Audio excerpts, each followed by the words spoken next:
Hello and welcome to Business 360. I'm Shireen Bhan. The headlines that we're tracking for you this evening. Records continue to tumble on Dalal Street as the sensex and the nifty hit another all-time high. Stock markets clocked 8% gains in December series. That is the biggest gain in a series in nearly 3 years. Brent crude prices touch $80 a barrel amidst escalating tensions in the Middle East and fears that more oil containers may be attacked in the Red Sea. Sources in India's oil marketing company say a fuel price cut is unlikely if crude prices remain above $75 a barrel. Relief for 8 Indian Navy veterans who were on death row in Qatar. India's External Affairs Ministry says the Court of Appeals in Qatar has commuted the death sentence to imprisonment. Details are awaited. RBI asked select banks to lower their credit deposit ratio below 75%. Sources say the move is aimed at curtailing credit exposure of lenders. Axis Bank, IDFC First Bank, Equitas Small Finance Bank are among those with credit deposit ratios above 75%. Cyber threat is real and banks are not spending their entire IT budgets, as RBI Deputy Governor Swaminathan calls on banks to invest in digital safety like there is no tomorrow. Infosys sends a missive to Cognizant accusing the company of unfair employee poaching. The move comes soon after Wipro filed lawsuits against 2 former employees who joined Cognizant. French President Emmanuel Macron calls for a lasting ceasefire in Gaza, even as Israel intensifies its military operations in the region. Over 21,000 Palestinians have been killed so far, as per the health ministry run by Hamas. The New York Times takes OpenAI and Microsoft to court, alleging copyright infringement, sparking a legal debate over generative AI. The news publisher says AI tools use its content without permission. Tech companies have argued that training AI with content on the internet is, and I quote, fair use. Children's wear brand First Cry files papers with SEBI for an initial public offer. M&M, Ratan Tata and SoftBank are among the sellers as the company hopes to raise over 1,800 crore rupees. It says its losses have widened 6-fold to 486 crores in FY23. Also on the show, as Ayodhya gears up for the inauguration of the Ram Temple, the local economy is set to boom with an influx of tourists. A special report coming up.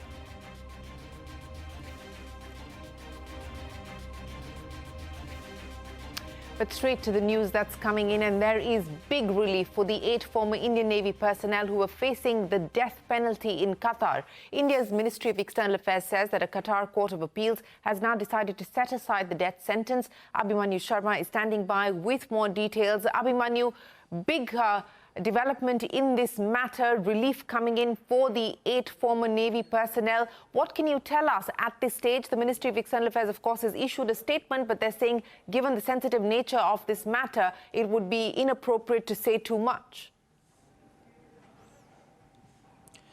Well, exactly. Limited information has been shared so far by India's Ministry of External Affairs, but what has come to light for now is that there is a partial reprieve for the 8 imprisoned Indian nationals who have been accused of spying, and they are holed up in a Qatar jail since October 2022, and it's a partial reprieve for them as their death sentences have been commuted to jail terms. But clearly, the Indian government would be looking to explore more legal options, even as the MEA for now has said that all consular assistance is being provided to the jailed Indians, and all sort of assistance is also being given to their family members, even as other legal options are being explored. The government, of course, would be looking for a complete pardon for them, but it would be interesting to note that what kind of legal options would be exercised by the Indian government before the Qatari authorities. For now, MEA has said that the Indian ambassador and officials were present in the Court of Appeals, and as of now, they are possibly going to formulate their legal opinion based on which any further action would be taken, even as several family members of the jailed Indian nationals have repeatedly said that there hasn't been any wrongdoing from their side, and they have repeatedly requested the Indian government to intervene, even as consular assistance as well as legal assistance is being provided. So the course of action, of course, would be decided after more details come to light, but for now, what it can be dubbed is a partial reprieve for the 8 Indian nationals. Yes, a partial reprieve, but important relief coming in there because they were on death row. The death sentence has now been commuted. Abhimanyu, many thanks for joining us with more. We will, of course, continue to bring you details as the story unfolds. But let's now head to the stock market action. The sensex and the Nifty hitting a record high for the second day in a row. Both indices gained over 0.5%, with the Nifty hitting 21,800 and the sensex touching 72,410. The Nifty bank up to over 200 points, and the Nifty mid-cap gaining over 256 points. Bank stocks continue to lead today, and that is why we've seen the Nifty bank up by about 0.5%, hitting its own record along the way. Meanwhile, the market recorded its biggest gain in a series in nearly 3 years. The Nifty bank and the mid-cap index have all soared over 7% in the December series. Prashant is standing by with the day's trading action. Prashant, bulls clearly in charge as we close out the year. Well, absolutely. The market looking extremely strong once again. The Nifty making a fresh high. The Nifty bank moving up in tandem, mid-caps and small-cap. The indices are doing very well, very close. By the way, the Nifty and the Bank Nifty made new highs, but the mid and the small-cap indices have not yet, but they're very close. Small-caps closer as compared to what the mid-cap index did. Public sector, I mean, the leader of this bull market just continues to be the leader, even on a day-to-day basis. So the top sectoral gainers are the Nifty PSC index, that's the Public Sector Enterprises Index, PSU banks coming through and shining. And there were two other indices, FMCG and pharmaceuticals as a pack, which did quite well. Now, large caps, right, which participated. Coal India, again, a lot of PSUs here. There was NTPC, which was shining. Dr. Reddy's, Hero, and Mahindra were some of the others which did very well. In the broader market, it's one long line of, public sector names. Actually, the top 10 volume-led gainers on the NSE were all PSU names. So just a sample here, Hudco, Hindustan Copper, Punjab National Bank, BHEL, HPCL, Steel Authority of India, NALCO, IOC, Engineers India, NBCC, National Fertilizers, and GSFC as well. And I can go on, but this is, the bulk of it, really dominating the gainers board. On the downside, some pullbacks coming through in names like Bharat Dynamics, Adani Energy Solutions. Actually, in the Nifty, the losers were also Adani Ports and Enterprises, but so that pack did not do very well today. Jayakumar Infrastructure, which had this big two-day move, pulled back a little bit. So did 3M India, which yesterday had a large move. Arman Financial and Iron Exchange were some of the others which saw some pullbacks. All in all, market breadth, by the way, was negative. More declines as compared to gainers, but the indices moved up nevertheless. So we're marching ahead, and in a way, we are waiting for U.S. markets to make a new high as well. I mean, the benchmark there, the S&P is very, very close to making a fresh record high as well. And I think that's what we'll watch out for when we come back tomorrow morning. Yes, Prashant, we will be watching what happens overnight as far as the U.S. market is concerned. Many thanks for joining us. The National Stock Exchange in its quarterly index rebalancing has altered the weightage of 9 stocks in the Nifty 50 index and the Nifty Bank index. So the weightage of HDFC Bank, Bajaj Finance, Reliance Industries and ICICI Bank have been increased. On the other hand, the weightage of Adani Enterprises, Larsen & Toubro, Adani Ports and SEZ have been lowered. Azad Engineering has made a strong debut on the bourses. The stock listing at a premium of nearly 40% over its issue price. The IPO was subscribed nearly over 80 times, led by robust demand from qualified institutional buyers. Now, Azad Engineering manufactures critical components for sectors including defense and aerospace, and a slew of sports personalities, including Sachin Tendulkar, PV Sindhu, Saina Nehwal and VVS Lakshman are minority shareholders in the company. Tendulkar's investment has increased 6-fold after the listing. Meanwhile, investments made by Sindhu, Nehwal and Lakshman have tripled post-listing. Well, that's an interesting debut there, Azad Engineering, and gains being made by a whole bunch of sports celebrities. And speaking of IPOs, Brainbees Solution, the parent company of First Cry, has filed papers for an IPO. Mahindra & Mahindra is planning to sell about 0.6% stake via the offer for sale. The IPO-bound company has also reported that its revenue in FY23 doubled from the previous year to over 5,600 crore rupees, but losses have spiked by 6 times to more than 480 crore rupees. So that's First Cry for you. In international news, shipping firms remain divided on returning to the Red Sea as Houthi attacks continue. While shipping majors like Maersk said that they are resuming using the Red Sea route, others like Evergreen Group and MSC continue to steer clear of the Red Sea and reroute vessels via the Cape of Good Hope. The companies remain wary of the route as Houthi rebels continue to target merchant vessels despite the US-led security operation to safeguard the area.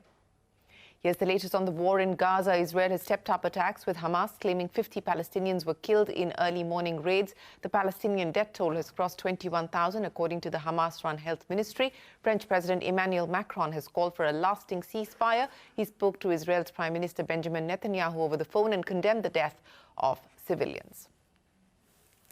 Now, Brent crude price is touching $80 a barrel amidst escalating tensions in the Middle East and attacks on oil containers in the Red Sea. Sources in India's oil marketing company say that a fuel price cut is unlikely if crude prices remain above $75 a barrel. Sapna standing by with more details. So, Sapna, there was a lot of expectation and a lot of hope that with crude prices seeing a significant easing, we could see a price cut here at the retail end as well. But now, with crude prices inching back up closer to $80 a barrel, is that perhaps going to be pushed back a bit? Well, that's most likely. However, we need to note that the window is not completely closed. So what we understand very clearly from industry players is that they'll be more comfortable if the crude oil price settles back below $75 a barrel, preferably in the 72 to 73 odd range. And that remains there on a sustained basis. Now, sustained over here, of course, would be like, at least a 2 to 3 week window.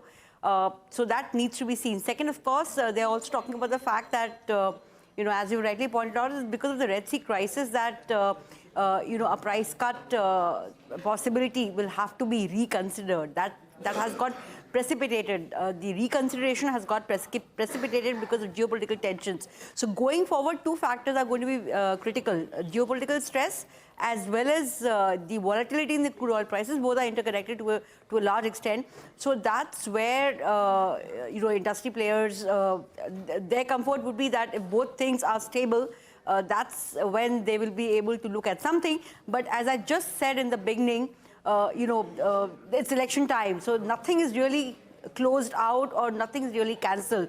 We just have to wait and watch and see how this really pans out. But at the moment, industry players are very clear that both these factors, the geopolitical stress as well as crude coming back to under 75 and sustaining there, these are the factors driving them in terms of the decision making. Hence, do not expect a price cut immediately. Well, as Sapna is pointing out, the window continues to be open, and of course prices will be monitored. If crude continues to stay above $75 a barrel, the case for a cut is perhaps going to be pushed back. But if we see crude prices easing below 75 or around that level at a sustainable basis, then perhaps we could see prices being cut here at the retail end. Time for us to head up into a break, but as we return, Ayodhya gears up for the inauguration of the Ram Temple. The local economy is set to boom with an influx of tourists. A special report up next.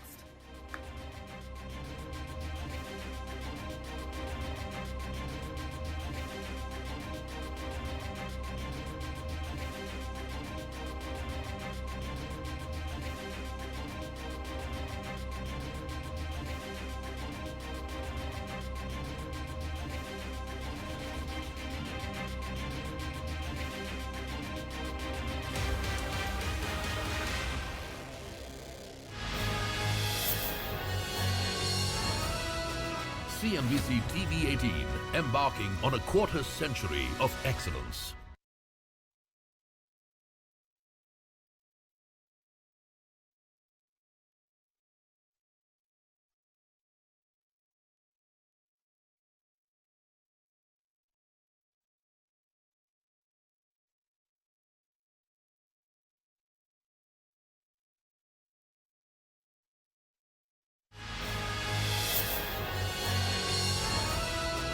CNBC-TV18, embarking on a quarter century of excellence.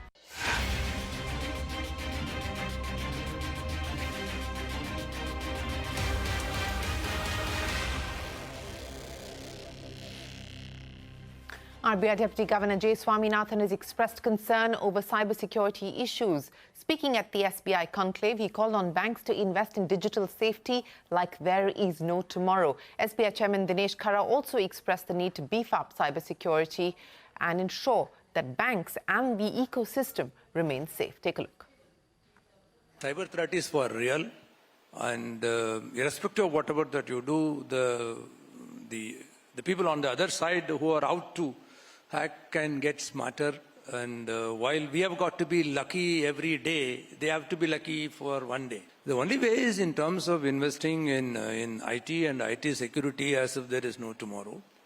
Build superior skill sets, domain expertise, and put them as on top of your priority in terms of ensuring that the institution is kept out of the harm's way at all times.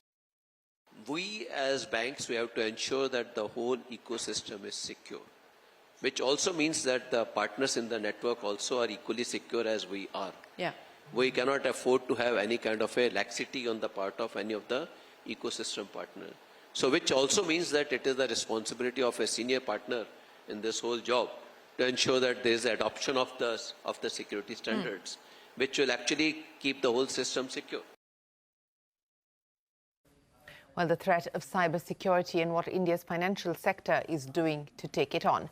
Now, India's growth needs a diversified approach instead of a pure services-led plan. That's the word in from Sanjeev Sanyal, a member of the Economic Advisory Council to the Prime Minister. Now, earlier this month, former RBI Governor Raghuram Rajan had said India should not have a manufacturing fetish and that services should be looked at as India's source of competitive advantage. Here are the arguments made by Rajan and Sanjeev Sanyal's rebuttal. Apple is worth 60 times Foxconn. That's because it's captured the high value-added parts. What we're saying is India already has a competitive advantage there. And by all means, low-skilled manufacturing is useful to create more jobs, but there's also lots of jobs available elsewhere in low-skilled services. Let's not have a manufacturing fetish where we think we have to be like China, start with the low end and we will move up. There are lots of impediments in that way, amongst which are that the world has moved on. So let's recognize that reality and reimagine India's growth. I disagree here with some other economists like Raghu, for example. So Raghu's view is that we should just go with services exports, and I disagree with him on that. So while it is true that we will do well in services, this is clearly an area of strength.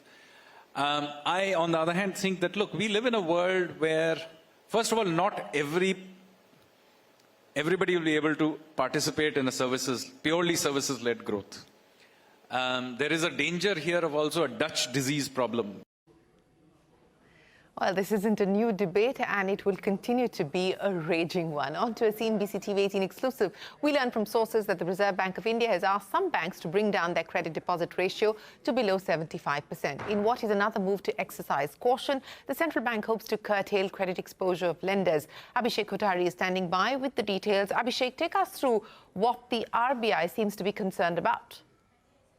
Well, sources do tell CNBC-TV18 that credit deposit ratio is on RBI's radar. Now, sources say that RBI has asked some of the banks to lower their credit to deposit ratio to below 75%. Now, RBI likely looking to curtail credit exposure of lenders. We have seen in recent times as well. Now, lower credit deposit ratio, the reduction can impact some liquidity to move from, the loan book to investment book. That is what I have been speaking to bankers as well. The shift can impact the net interest margin anywhere around 75 basis point, roughly plus or minus 25 basis point over there. Now, growing deposits can pose a challenge, posing a threat to credit growth as well, because liabilities will not be needed to that extent to grow the loan growth, as they will have to curtail the loan growth as well. Lenders with lower credit deposit ratio or below 75% level of credit deposit ratio will not get impacted. So, as per Q2 FY24 numbers,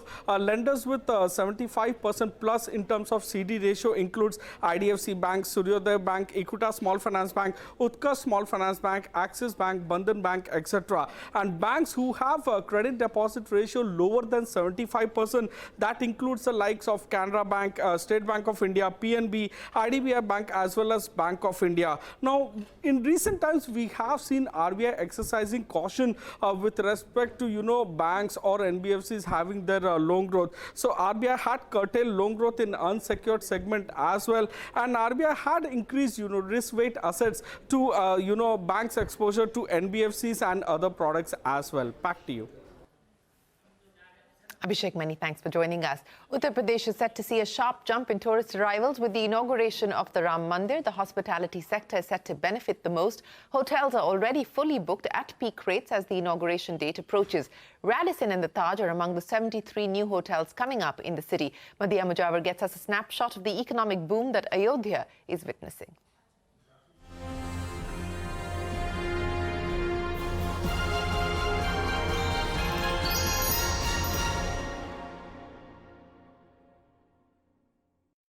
Ayodhya's economy is set to see a dramatic boost after the 22nd of January. As Uttar Pradesh gears up to open the doors of Ram Mandir for the public, businesses are hoping to open new streams of income with a massive flow of devotees expected to visit the city. Officials in Ayodhya Development Authority tell us they are expecting 7,000 guests for the inauguration ceremony and 3 to 5 lakh visitors every day for at least a month after the inauguration. Such a massive inflow of tourists will need accommodation, and that has led to a sharp boom in Ayodhya's hospitality sector, particularly hotels and homestays. And here's why I say that. Almost all hotels in Ayodhya are fully booked for the 22nd of January, and the huge demand has also given them the pricing power. For example, hotel rates that I checked on the 19th of December show rooms per night selling from 17,000 rupees per night to as high as 73,000 rupees per night. Let's look at the Ayodhya tent city, which has 30 luxurious air-conditioned tents. This is fully booked for 22nd of January with per tent sold at 30,000 rupees. And the staff at the tent city told me they expect 100% occupancy for a few weeks after the inauguration. The immense demand potential has attracted big hotel chains to open shops in Ayodhya. Authorities tell us, apart from the existing list of hotels, there are 73 new hotels in the pipeline, of which 40 are already under construction. Radisson is the first international brand to open its hotel in Ayodhya. It has built an 80-room property and will open bookings from the 1st of January. Radisson plans to sell each room for 30,000 rupees per night. We don't see these rates even in the metros. Indian Hotels that operates Taj Hotels chain is building 2 hotels in Ayodhya, having 100 and 120 rooms each. Both hotels are expected to start business in 3 years. And it's not just the big players. Even the local residents of Ayodhya have an opportunity to earn. Officials tell us they have sanctioned 500 homes with 2,500 rooms for homestays. Homestays is where tourists stay in the same house as the owners. Such homes are registered on UP Tourism's Holy Ayodhya app. With big hotels making a beeline, Ayodhya's property rates have also risen like never before. With the city becoming a tourist magnet, Uttar Pradesh could also become a job creator, giving a new identity to the state. Mandir, many thanks for joining us. And with that, it is time for us to wrap up this edition of Business 360. Thanks very much for watching. Do stay tuned to CNBC-TV18. The news continues when we return.